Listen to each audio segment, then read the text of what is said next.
विश्व र व्यापी दुई शब्दको मिलनबाट विश्वव्यापी शब्द बनेको छ। यसको शाब्दिक अर्थ विश्वभरि वा जताततै भन्ने हुन्छ। यसलाई अर्को शब्दमा भूमण्डलीकरण पनि भन्ने गरिन्छ। विश्वव्यापीकरण खास गरी आर्थिक विकासको परिष्कृत रूप हो।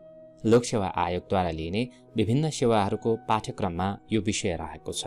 आज हामी विश्वव्यापीकरण सम्बन्धी पाठ्यक्रममा समाविष्ट तथ्यहरूलाई मध्यनजर गर्दै यो सामग्री प्रस्तुत गर्दैछौँ। यो भिडियो हेरिसकेपछि तपाईले विश्वव्यापीकरणको अर्थ तथा परिचय, त्यस्तै गरी विश्वव्यापीकरणको आयामहरू, विश्वव्यापीकरणबाट पर्ने प्रभाव तथा यसका असर, विश्वव्यापीकरणका चुनौतीहरू, त्यस्तै विश्वव्यापीकरणका फाइदा तथा बेफाइदा, विश्वव्यापीकरणलाई स्थानीयकरण गर्नुपर्ने विषयहरू र अन्त्यमा विश्वव्यापीकरणबाट फाइदा लिन अपनाउनुपर्ने उपायहरू सम्बन्धी स्पष्ट रूपमा बुझ्नुहुनेछ। सुरु गरौँ विश्वव्यापीकरणको अर्थ तथा परिचयबाट। विश्वव्यापी रूपमा वस्तु, सेवा, पुँजी, प्रविधि, श्रम र सञ्चार जस्ता पक्षहरूको निर्वाध आवागमन नै विश्वव्यापीकरण हो। यसले विश्वलाई ग्लोबल भिलेजको रूपमा विकसित गर्ने प्रयास गरेको छ। त्यसैगरी विश्वव्यापीकरणको अवधारणा सन् 1980 को दशकमा स्ट्रक्चरल एडजस्टमेन्ट प्रोग्राम स्यापबाट बढी प्रचलनमा आए तापनि यो नयाँ विषय भने होइन। विश्वव्यापीकरणका विशेषताहरू प्रथम विश्वयुद्ध जुन सन् 1914 देखि सुरु भएको थियो त्योभन्दा अघिको विश्व व्यवस्थामा पनि विद्यमान रहेका थिए। तर आजको सूचना तथा प्रविधिमा आएको क्रान्तिले यसलाई छिटो, छरितो र फराकिलो भने अवश्य पनि बनाएको छ। व्यापार, अन्तर्राष्ट्रिय व्यापार विश्वव्यापीकरणको प्रमुख आधार हो। आजको विश्वमा कुनै पनि मुलुक विश्वव्यापीकरणको प्रक्रियाबाट पूर्ण रूपमा अलग रहन सकेको छैन। पुँजी प्रवाह, वैदेशिक सहायता, पोर्टफोलियो लगानी, प्रत्यक्ष वैदेशिक लगानी, निजी क्षेत्रको लगानी यसैका कारण सम्भव भएको हो। विश्वव्यापीकरणकै कारण सेवा व्यापार प्रतिस्पर्धी भई स्वतन्त्र रूपमा काम गर्ने भएको छ भने प्रत्यक्ष वैदेशिक लगानीबाट विचार, प्रविधि र पुँजी मात्रै नभएर प्राविधिक ज्ञान, सिप, उत्पादन प्रणाली, आर्थिक नीति र व्यवस्थापन प्रणाली जस्ता कुराहरू समेत आउँछ। विश्वव्यापीकरणबाट वित्तीय प्रवाह सहज हुने तथा उत्पादकता बढ्ने, यातायात तथा यन्त्र उपकरणको प्रभावकारी उपयोग भई अर्थतन्त्र स्वचालित हुने, सूचना सञ्चारको कारण सुशासन, मानव अधिकार, सहभागितामूलक प्रजातन्त्र व्यवस्थित हुने र त्यसैगरी मानवीय क्षेत्रहरूलाई हेर्दा जस्तै शरणार्थी, रेफ्युजीसँग सम्बन्धित कुराहरू, अनि माइग्रेसन अर्थात् आप्रवासनसँग सम्बन्धित कुराहरू, अनि श्रम शक्ति व्यवस्थित हुने, सांस्कृतिक क्षेत्रलाई हेर्दा जस्तै भाषा, सङ्गीत, साहित्य, कला, पर्यटन आदिको प्रवर्धन सम्भव हुने बाटो विश्वव्यापीकरण अर्थात् ग्लोबलाइजेसनले स्पष्ट गर्दछ। विश्व ब्याङ्कले विश्वव्यापीकरणका प्रमुख तीनवटा पक्षका रूपमा व्यापार, वित्तीय प्रवाह र सूचना प्रविधिलाई लिएको पाइन्छ। विश्वव्यापीकरणको अर्थ र परिभाषा समय सापेक्ष व्यापक बन्दै गएको पाइन्छ। यसको कुनै सर्वमान्य र एकीकृत परिभाषा भने छैन। यद्यपि यसका सारभूत तथ्य र केही विद्वानहरूको भनाइले हेर्दा ग्लोबलाइजेसनलाई it is a process of internationalisation of national economy अर्थात् राष्ट्रिय अर्थतन्त्रको अन्तर्राष्ट्रियकरण भन्न सकिन्छ। माइकल पी टोडारोले विश्वव्यापीकरणलाई globalisation is the increasing integration of national economies in the global market भनेर परिभाषित गरेका छन्। अर्थात् उनले राष्ट्रिय अर्थतन्त्रलाई अन्तर्राष्ट्रिय बजारमा समाहित गर्ने अर्थात् ग्लोबल मार्केटमा इन्टिग्रेट गर्ने कुरा नै ग्लोबलाइजेसन हो भनेका छन्। त्यसैगरी ग्लोबलाइजेसनलाई it is a process of integration and interdependence समेत भन्ने गरेको पाइन्छ। त्यसैगरी globalisation is the spread of products, technology, information and jobs across the nation पनि भन्न सकिन्छ। विश्वव्यापीकरणसँग सम्बन्धित यी तथ्यहरू प्रस्तुत गरेपछि समग्रमा यसलाई सारभूत रूपमा यसका मान्यताहरूलाई हेर्दा विश्वव्यापी आत्मनिर्भरतालाई गति दिने प्रक्रियाको समष्टिगत रूप हो भन्न सकिन्छ। विश्वव्यापीकरण राष्ट्रिय बजारको अन्तर्राष्ट्रिय बजारमा मूल प्रवाहीकरण, मेन स्ट्रिमिङ हो। यसले उपभोग्य वस्तुको बजारलाई एकीकरण गरेको छ। विश्वव्यापीकरण आर्थिक दृष्टिकोणबाट अन्तर्राष्ट्रिय स्तरमा हुने गरेको पैसा र उपभोग्य वस्तुको ओसार पसार हो र त्यसैगरी विश्वव्यापीकरणले प्रविधिको प्रयोग, सांस्कृतिक जीवन र शासन प्रणाली जस्ता विषयहरूको एकीकरण गरेको पाइन्छ। नेपालमा विश्वव्यापीकरण, ग्लोबलाइजेसन इन नेपाल। नेपालले सन् 1955 डिसेम्बर 14बाट संयुक्त राष्ट्रसङ्घको सदस्यता प्राप्त गरिसकेपछि विश्वव्यापीकरणको मान्यतालाई अवलम्बन गरेको पाइन्छ। सन् 1987 को अन्तर्राष्ट्रिय मुद्राकोषको संरचनात्मक कार्यक्रम मार्फत व्यापार कर प्रणालीमा सुधार तथा सरकारी निकायलाई खुकुलो पार्दै सन् 1987 को दशकमा आएको उदारीकरण अर्थात् लिबरलाइजेसनको नीतिलाई नेपालको प्रजातान्त्रिक शासन सँगसँगै सन् 1990 को दशकबाट नेपालले यो पद्धतिलाई अवलम्बन गरेको पाइन्छ। नेपालमा वैदेशिक लगानी भित्र्याउन र प्रविधिमा सुधार ल्याउन वैदेशिक लगानी तथा प्रविधि हस्तान्तरण ऐन 2038 हाल 2075 जारी भएको अवस्थामा छ। त्यसैगरी निजीकरण ऐन 2050 मार्फत विकासमा निजी क्षेत्रको सहभागिता अभिवृद्धि गर्दै उद्योग, वाणिज्य, पर्यटन, जलविद्युत, रोजगार आदि नीति मार्फत विश्वव्यापीकरणमा नेपालले जोड दिएको पाइन्छ। सन् 2004 अप्रिल 23 को विश्व व्यापार संगठनको सदस्यता प्राप्त गर्दै विभिन्न देशका द्विपक्षीय, क्षेत्रीय तथा बहुपक्षीय सम्झौताहरू जस्तै साफ्टा, बिमस्टेक जस्ता निकायहरूको सहकार्य र अवलम्बनताले अझ ग्लोबलाइजेसनमा नेपाल अग्रसर रूपमा अगाडि बढेको देखिन्छ। यसरी विश्वव्यापीकरणबाट नेपालको अर्थतन्त्रमा सकारात्मक टेवा पुर्याएको देखिन्छ। वैदेशिक लगानीमा उद्योग धन्दा खोल्दै केही हदसम्म भए पनि बेरोजगारीको, गरिबीको समस्या कम गर्दै अन्तर्राष्ट्रिय अर्थ बजारमा उपस्थिति जनाउँदै नयाँ प्रविधिको प्रयोग गरी प्राकृतिक स्रोतको परिचालन गर्दै सामाजिक, आर्थिक, सांस्कृतिक, राजनैतिक क्षेत्रमा परिवर्तन गर्दै नेपाल अघि बढेको अवस्थामा छ। यति मात्र होइन, विभिन्न अन्तर्राष्ट्रिय गैर आवासीय संस्थाहरूको समाज परिवर्तनमा ठूलो भूमिका पाइन्छ। विश्वव्यापीकरणले नै नेपाललाई अन्तर्राष्ट्रिय बजारमा चिनाउन ठूलो भूमिका निर्वाह गरेको छ। विश्वव्यापीकरणको आयाम, डाइमेन्सन अफ ग्लोबलाइजेसन। यस अन्तर्गत हामी विश्वव्यापीकरणको राजनीतिक आयाम, सामाजिक आयाम, यसका सांस्कृतिक अर्थात् कल्चरल डाइमेन्सन, अनि त्यहाँबाट इकोनोमिक डाइमेन्सन, त्यस्तै प्राविधिक आयाम टेक्निकल डाइमेन्सन र वातावरणीय आयाम इन्भाइरोन्मेन्टल डाइमेन्सन गरी यी 6वटा यसका आयामहरूको सम्बन्धमा हामी संक्षिप्तमा यहाँनिर चर्चा गर्नेछौँ। सबैभन्दा पहिला विश्वव्यापीकरणको राजनीतिक आयाम अर्थात् पोलिटिकल डाइमेन्सन अफ ग्लोबलाइजेसन। यस अन्तर्गत मानव अधिकार, विश्व शान्ति, निशस्त्रीकरण जस्ता अवधारणालाई व्यवहारमा लागू गर्न विश्वव्यापीकरण अर्थात् ग्लोबलाइजेसनले गर्दा सम्भव भएको देखिन्छ। त्यसैगरी विभिन्न क्षेत्रीय तथा अन्तर्राष्ट्रिय सङ्घ संस्थाहरूले पनि द्वन्द्व व्यवस्थापन, कन्फ्लिक्ट म्यानेजमेन्ट लगायतका राजनीतिक तथा सामाजिक रूपान्तरणमा प्रमुख भूमिका निर्वाह गरेका छन्। यो पनि विश्वव्यापीकरणकै प्रयास हो भन्न सकिन्छ। त्यसैगरी लोकतान्त्रिक मूल्य र मान्यताको विकासका साथसाथै रुल अफ ल अर्थात् विधिको शासन र इन्क्लुजन अर्थात् समावेशीकरण तथा बहुलवाद, सुशासन, उत्तरदायी शासन जस्ता कुराहरूलाई पनि खास गरी विश्वव्यापीकरणले प्रवर्तन गरिएको पाइन्छ। विश्वव्यापीकरणको सामाजिक आयाम। यस अन्तर्गत विभिन्न धर्म, संस्कृति, धार्मिक सहिष्णुता, राष्ट्रियता, भाषा, जात जाति, रहनसहन, आपसी सद्भाव, एकता आदिको प्रवर्धन विश्वव्यापीकरणले गरेको पाइन्छ भने त्यस्तै गरी सामाजिक चेतनामा विकास, विश्वव्यापी सामाजिक सञ्जालको विकास, सामाजिक सोच, संस्कार र संरचनामा परिवर्तन जस्ता कुराहरूको लहर पनि विश्वव्यापीकरणबाट विकास भएको पाइन्छ। विश्वव्यापीकरणको सांस्कृतिक आयाम, कल्चरल डाइमेन्सन अफ ग्लोबलाइजेसन।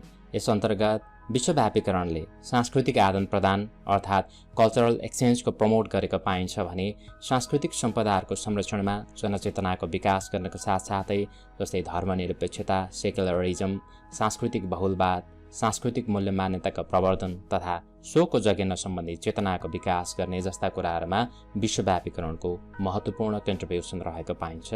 त्यसैले सांस्कृतिक आयाम, कल्चरल डाइमेन्सनभित्र विश्वव्यापीकरणसँग सम्बन्धित यी कुराहरू पर्दछ। त्यसपछि अर्को छ विश्वव्यापीकरणको आर्थिक आयाम, इकोनोमिक डाइमेन्सन अफ ग्लोबलाइजेसन। यस अन्तर्गत विश्वव्यापीकरणले वस्तु तथा सेवा, पुँजी, प्रविधि, स्वतन्त्र व्यापार आदिको प्रवर्धन गर्दछ।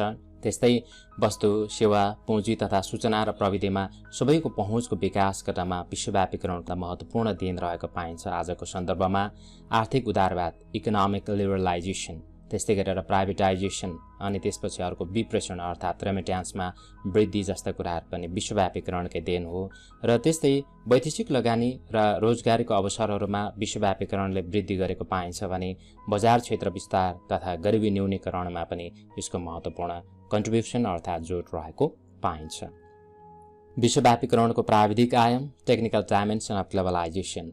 प्राविधिक आयाम अन्तर्गत नवीनतम प्रविधिहरूको अवलम्बन गर्नका साथसाथै नयाँ खोज तथा अनुसन्धानहरू गर्ने आविष्कार र विश्व सञ्जालको विकास गर्नमा विश्वव्यापीकरणको महत्त्वपूर्ण भूमिका रहेको छ। परिणामस्वरूप अहिलेको परिप्रेक्ष्यमा जस्तै ई गभर्नेन्स, ई कमर्स, स्मार्ट गभर्नेन्सको विकास भएको छ।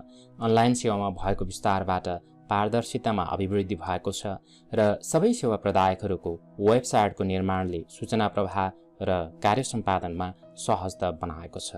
त्यसैले विश्वव्यापीकरणको प्राविधिक आयाम टेक्निकल डाइमेन्सनभित्र यी कुराहरू पर्दछ। विश्वव्यापीकरणको वातावरणीय आयाम इन्भाइरोन्मेन्टल डाइमेन्सन अफ ग्लोबलाइजेसन। विश्वव्यापी मापदण्ड वर्ल्ड वाइड स्ट्यान्डर्डको विकास गरेको छ वातावरणीय क्षेत्रमा विश्वव्यापीकरणले गर्दा। त्यस्तै गरेर यसले इकोलोजिकल कन्जर्भेसन पर्यावरणीय संरक्षणसँग सम्बन्धित कुराहरू अनि क्लाइमेट चेन्ज जलवायु परिवर्तनसँग सम्बन्धित कुराहरूमा जनचेतना अभिवृद्धि गर्नुको साथसाथै विश्वव्यापी रूपमा संयुक्त पहलको रूपमा चाहिँ यसले अग्रसरता लिएको पाइन्छ र वातावरणीय विभिन्न सन्धि सम्झौता सोको कार्यान्वयन र अनुगमन मूल्याङ्कनमा विश्वव्यापीकरणको महत्त्वपूर्ण भूमिका छ। प्रस्तुत थियो ग्लोबलाइजेसन अर्थात् विश्वव्यापीकरणका आयामहरू। विश्वव्यापीकरणको आयामहरू यति नै। विश्वव्यापीकरणको प्रभाव पर्ने प्रमुख क्षेत्रहरू। विश्वव्यापीकरणको प्रभाव व्यापक छ। यो बहुआयामिक विषय भएकाले यसले राजनीतिक, सामाजिक, आर्थिक तथा वातावरणीय जस्ता क्षेत्रहरूमा प्रत्यक्ष तथा परोक्ष प्रभाव राख्दछ। विश्वव्यापीकरणले प्रभाव पार्ने क्षेत्रहरूको सन्दर्भमा सबैभन्दा पहिला निजी क्षेत्र प्राइभेट सेक्टर, दोस्रोमा हामी यहाँनिर नागरिक समाज र गैर सरकारी संस्थाहरूसँग सम्बन्धित कुराहरूलाई हेर्नेछौँ। त्यस्तै तेस्रोमा वैदेशिक लगानी फरेन इन्भेस्टमेन्ट, चौथोमा श्रमिक तथा कामदार, पाँचौँमा घरेलु उद्योगहरू डोमेस्टिक इन्डस्ट्री र छैटौँमा मुलुकको नीति अर्थात् फरेन पोलिसी खास गरी बढी प्रभावित हुने गरेको पाइन्छ। विश्वव्यापीकरणको प्रभाव पर्ने धेरै क्षेत्रहरू छन् जसमध्येका मुख्य क्षेत्रहरू यी 6वटा क्षेत्रहरूसँग सम्बन्धित विषय यहाँनिर हामी चर्चा गर्नेछौँ। निजी क्षेत्र। खास गरी विश्वव्यापीकरण निजी क्षेत्रबाट नै सञ्चालित हुन्छ। निर्णय गर्ने अधिकार राज्यबाट अन्तर्राष्ट्रियकर्ता र निजी क्षेत्रहरूमा विश्वव्यापीकरणले गर्दै जान्छ। व्यावसायिक नेतृत्व, कार्यालय प्रमुख र कामदारहरूलाई अनुशासनमा विश्वव्यापीकरणले गर्दा दबाव बढ्छ। तर हाम्रो जस्तो देशमा नीतिगत अस्पष्टता, दलीय असहयोग, कमजोर शासन सुधार, कमजोर पूर्वाधार जस्ता समस्याहरूले गर्दा निजी क्षेत्र उत्साहित हुनुपर्नेमा डिस्करेज भएको पाइन्छ। नागरिक समाज र गैर सरकारी संस्था। विश्वव्यापीकरण ग्लोबलाइजेसनका कारण यिनको भूमिका विस्तार हुन्छ। नीति निर्माण र कार्यान्वयनमा यिनले दबाव दिने कार्य गर्दछन्। नागरिक समाज र गैर सरकारी संस्थाले राज्यमाथि सुधारको लागि दबाव दिन्छ। यसले घरेलु नीतिको अन्तर्राष्ट्रियकरणमा जोड दिने गर्दछ। यसबाट पूर्वाधार निर्माण र सङ्गठनात्मक क्षमतामा सुधार गर्नुपर्ने अवस्था रहन्छ। त्यस्तै विश्वव्यापीकरणको लहर व्यापारबाट सुरु भएको हो। विश्वव्यापीकरण मुलुकको सीमा बाहिर बजार विस्तार हुने, एक्सटेन्ड हुने अवस्था हो। तर हाम्रो बजारको पुँजी विशेषज्ञता एक्सपर्टिज कमजोर रहेको छ। यसले गर्दा अपेक्षित प्रगति हुन सकेको देखिँदैन। वैदेशिक लगानी फरेन इन्भेस्टमेन्ट। हामी विश्वव्यापीकरणको प्रभाव पर्ने प्रमुख क्षेत्रहरू हेर्दैछौँ। वैदेशिक लगानी फरेन इन्भेस्टमेन्ट अन्तर्गत सहयोगको रणनीतिक महत्त्वलाई विभिन्न शर्तहरूमा विश्वव्यापीकरणले गर्दा रूपान्तरण अर्थात् ट्रान्सफर्म गर्दछ अर्थात् हुन सक्छ। वैदेशिक लगानीमा दात्री निकायहरू बढी हावी हुने अवस्था रहन्छ। राष्ट्रिय अर्थतन्त्रमा नै बहुराष्ट्रिय कम्पनीहरू, मल्टिनेसनल कर्पोरेसनहरूको प्रभाव रहन सक्छ। विश्वव्यापीकरणको प्रभाव पर्ने अर्को प्रमुख क्षेत्र भनेको श्रमिक तथा कामदार वर्कर्स ग्रुप हुन्। श्रमिकको जीवनस्तरमा सुधारसँगै जीवनयापनमा खतरापूर्ण पनि हुन सक्छ। औद्योगिक क्षेत्रमा अत्याधुनिक मेसिन तथा उपकरणहरूको प्रयोगले श्रमिक तथा कामदारहरूको रोजगारी कटौती हुन सक्छ। घरेलु उद्योग डोमेस्टिक इन्डस्ट्री विश्वव्यापीकरणको प्रभाव पर्ने अर्को प्रमुख क्षेत्र हो। घरेलु उद्योगलाई विश्वव्यापीकरणले प्रतिस्पर्धी बन्न सिकाउँछ र घरेलु उद्योगको विकासमा यसले बाधा पनि त्यत्तिकै मात्रामा ल्याउँछ। अन्तर्राष्ट्रिय लगानी भएको कम्पनीहरूको दबदबाले घरेलु तथा यस्ता साना उद्योगहरू लोभ हुने अवस्थामा पुग्न सक्छ। घरेलु उद्योगको उत्पादनले अन्तर्राष्ट्रिय बजारमा प्रतिस्पर्धा गर्न नसक्ने अवस्थाहरूको सिर्जना हुन सक्छ। त्यसैले घरेलु उद्योग पनि विश्वव्यापीकरणबाट प्रभावित हुने महत्त्वपूर्ण क्षेत्र हो। विश्वव्यापीकरणबाट प्रभावित हुने अर्को महत्त्वपूर्ण क्षेत्र मुलुकको नीति स्टेट पोलिसी हो। विश्वव्यापीकरणले मुलुकको आर्थिक नीतिमा गहिरो प्रभाव राख्दछ। यसले आर्थिक, सामाजिक, सांस्कृतिक र जीवनशैलीमा समेत प्रभाव राख्दछ। विश्वव्यापीकरण र उत्पादनको सन्दर्भबाट हेर्दा प्रतिस्पर्धात्मक बजार, सूचना तथा प्रविधिले सभ्य र चेतनामूलक समाजमा जोड दिन्छ। तर वित्तीय केन्द्रीकरण, बहुराष्ट्रिय कम्पनीको दबदबा र उपभोक्तावादबाट पनि उत्तिकै खतरा रहने अवस्था हुन्छ। र सुरक्षाको पाटोबाट हेर्दा नस्लवाद, सञ्चार युद्ध जस्तै विकिलिक्सको प्रसङ्ग, अनि साइबर अपराध, कार्टेलिङ, अवैध मुद्रा आर्जन जस्ता समस्याहरूको जोखिम रहन्छ। विश्वव्यापीकरणले प्रजातन्त्रको दृष्टिकोणमा हेर्दा ग्लोबल भिलेजको कारण मानव अधिकार र सुशासनमा प्रवर्धन भए पनि कमजोर मुलुकमा सम्भ्रान्त वर्गको प्रभुत्व हुन सक्छ। विश्वव्यापीकरणले गरिबी र असमानतामा वृद्धि गर्न सक्छ। शक्ति सम्पन्न र हुने खाने तथा निम्नवर्गीय जनताबीच यसले व्यापक खाडल सिर्जना गर्न सक्छ। त्यस्तै विश्वव्यापीकरणले विश्वभरिका संस्कृतिबीच सांस्कृतिक विविधता ल्याउन सक्ला, तर मुलुकमा खण्डीकरण र जातीय विवाद ल्याउन सक्ने जोखिम पनि उत्तिकै मात्रामा आउन सक्छ। विश्वव्यापीकरणको प्रभाव पर्ने प्रमुख क्षेत्रहरूको सन्दर्भ यति नै।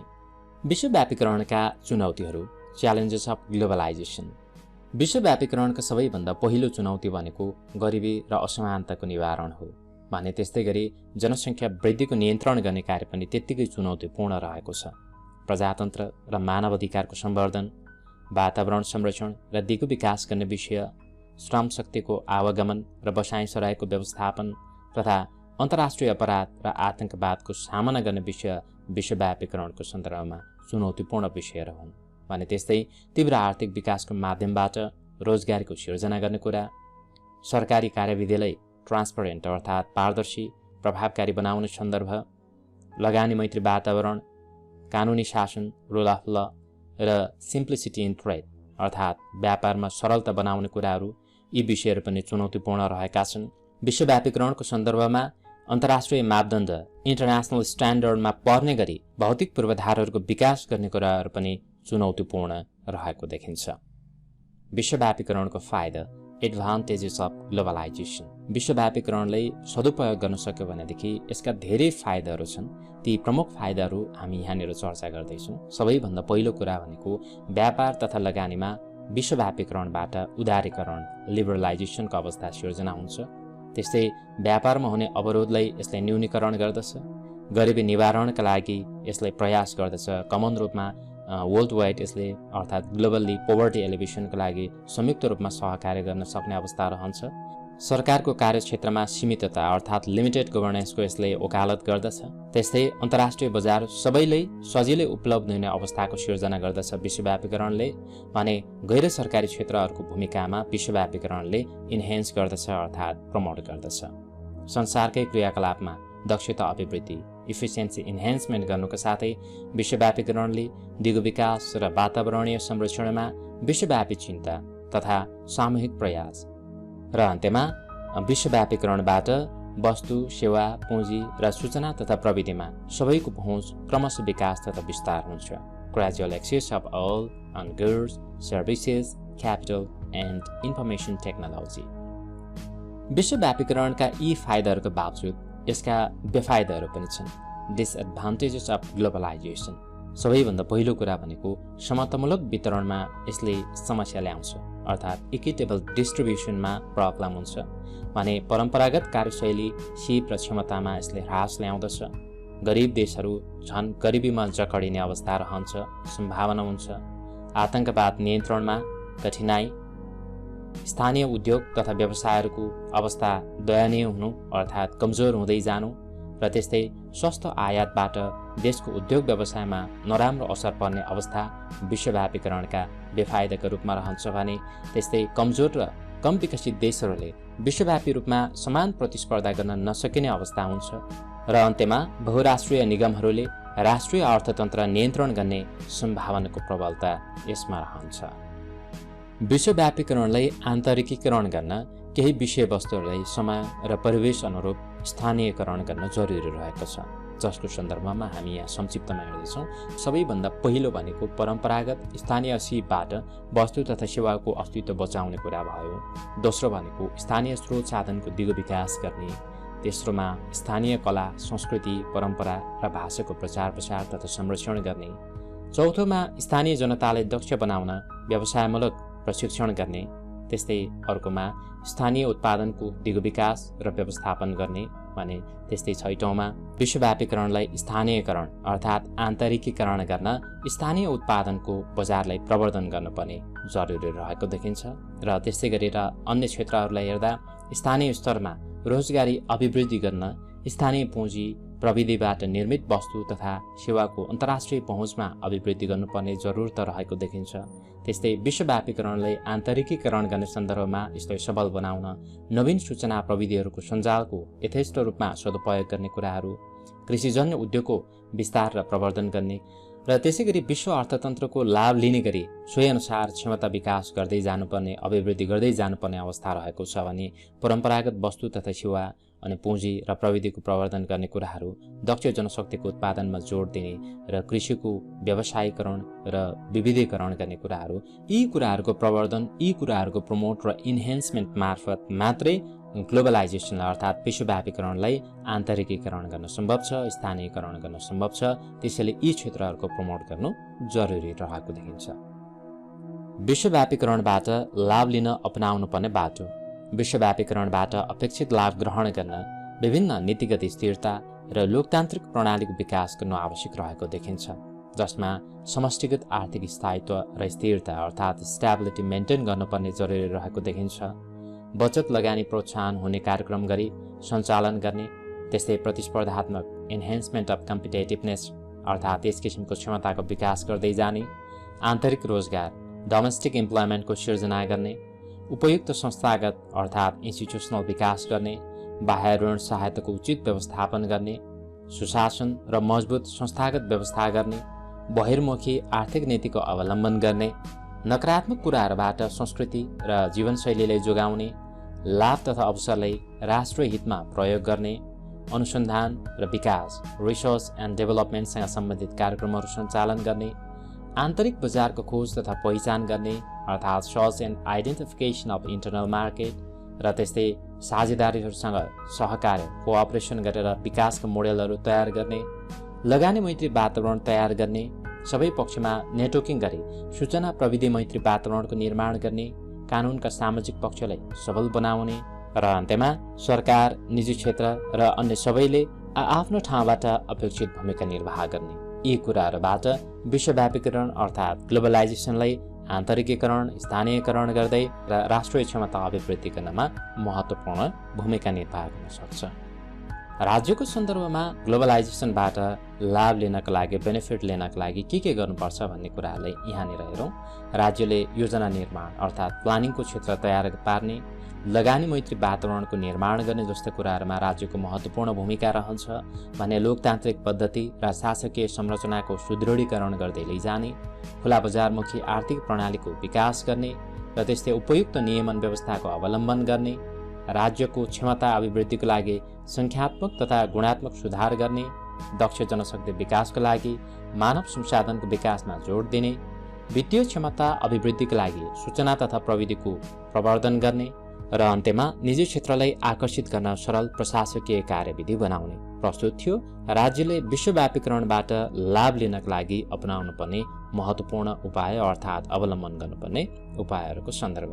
आजको यो प्रस्तुतिमा हामीले विश्वव्यापीकरण अर्थात् ग्लोबलाइजेसनका महत्त्वपूर्ण पक्षहरूलाई यहाँनिर चर्चा गऱ्यौँ। विश्वव्यापीकरण यो सन्दर्भमा एउटा गतिशील र सर्वमान्य रूपमा चलिरहने प्रक्रिया हो भनेर हामी समराइज गर्न सक्छौँ लास्टमा उपसंहारमा, जुन आर्थिक, सामाजिक, शासकीय, सांस्कृतिक र वातावरणीय अन्तर्सम्बन्धको रूपमा विश्वभर छरिएर रहेको हुन्छ।